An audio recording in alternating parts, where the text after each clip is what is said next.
বিএনপির নেতাকর্মীদের টাকায়, জামাতের নেতাকর্মীদের টাকায় আজকে সে সাম্রাজ্য গড়ে তুলেছে। দর্শক, সাবেক পুলিশ প্রধান বেনজির আহমেদের অবৈধ সম্পত্তি নিয়ে কয়েকদিন ধরে আলোচনা হচ্ছে। অবশেষে নাজমুস সাকিব গোপন একটি কল রেকর্ড পাশ করে দিয়েছেন।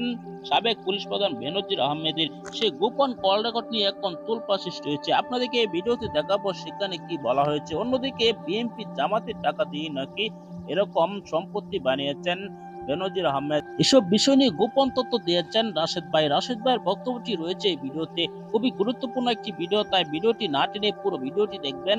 চ্যানেলে নতুন হলে সাবস্ক্রাইব করে রাখবেন পরবর্তী আপডেট পাওয়ার জন্য। ভিডিওতে একটি লাইক দিয়ে দেখতে থাকুন। সম্পূর্ণ মতামত কমেন্টে জানাবেন।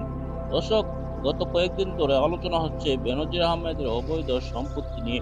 তিনি অবৈধ সম্পত্তি বানিয়েছেন হাজার হাজার কোটি টাকা অবৈধভাবে। দর্শক, তিনি আপনারা জানেন চাকরিকালীন সময়ে বিএনপি ও জামাতের উপর অনেক নির্যাতন চালিয়েছে।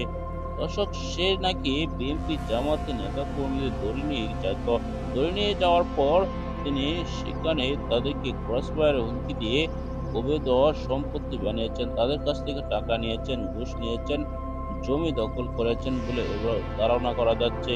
দর্শক, এসব বিষয় নিয়ে কিন্তু আপনারা একটি ভিডিও দেখেছেন। অন্যদিকে নাজমুস সাকিব তার বিষয় নিয়ে গোপন কিছু চাঞ্চল্যকর তথ্য দিয়েছেন। তিনি কিভাবে এত টাকার মালিক হয়েছেন, বসুন্ধরা গ্রুপের সাথে কি তার সম্পর্ক, এমনকি তার গোপন কিছু কল রেকর্ড ফাঁস করেছেন, নারী কেলেঙ্কারি ফাঁস করেছেন। দর্শক, সাবেক এই পুলিশ প্রধানের যখন চাকরি চলে গিয়েছে তখন থেকে তার একের পর এক গোপন তথ্য বেরিয়ে আসছে। এই ভিডিওতে আপনার যে তথ্যগুলো পেয়েছেন এসব বিষয় নিয়ে আপনার মূল্যবান মতামত জানাবেন। পরবর্তী ভিডিও পেতে চ্যানেলটিকে সাবস্ক্রাইব করে রাখবেন। আসসালামু আলাইকুম।